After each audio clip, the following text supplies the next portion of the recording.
Hi, my name is Brian Kleemann. By day, I am the senior writer in the Marketing and Communications Department at College of DuPage. In the evening, I teach film history classes through the continuing education program.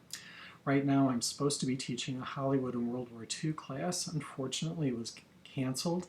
I will be offering it again in the spring next year, so please come and join me for that. In the fall, I'm offering a class on Audrey Hepburn, and I've got my fingers crossed that the class will go.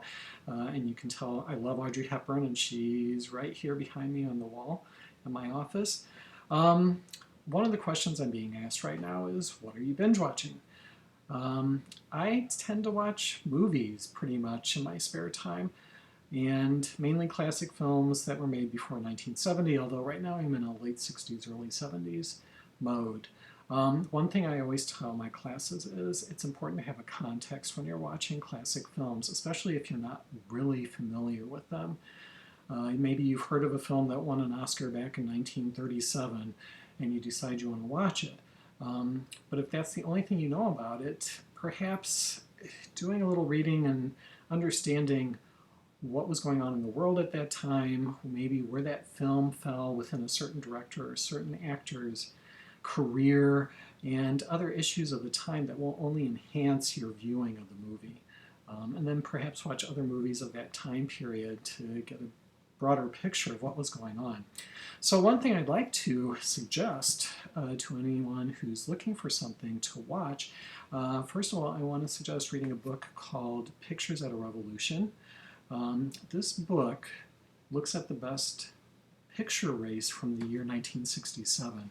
1967 was a year that was seeing a change from the old movie-making guard of the studio system into new Hollywood. The movies that were nominated that year were Bonnie and Clyde and The Graduate, which definitely were representative of the new guard. In the Heat of the Night, which was a little more of a traditionally made movie, but it dealt with racism, which was very timely at that time.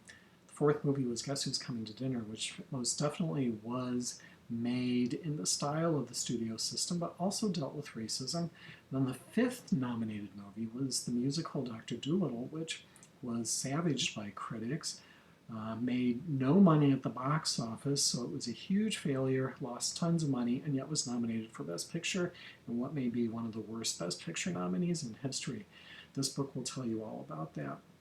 The other thing I would recommend is, look around at other movies from 1967.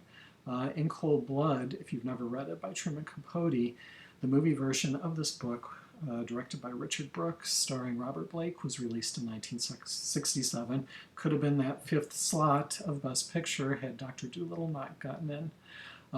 Watch Cool Hand Luke with Paul Newman. Watch Wait Until Dark with Audrey Hepburn. And my guess is you'll have a wonderful context for all of these films, and perhaps if you've seen them before, you'll see them in a new way. So let me know if you read the books, which, as an aside, get on thriftbooks.com. That's where I buy most of my books. Let me know if you watch the movies. I hope you can join me for one of my upcoming classes. In the meantime, stay safe and watch some films and enjoy.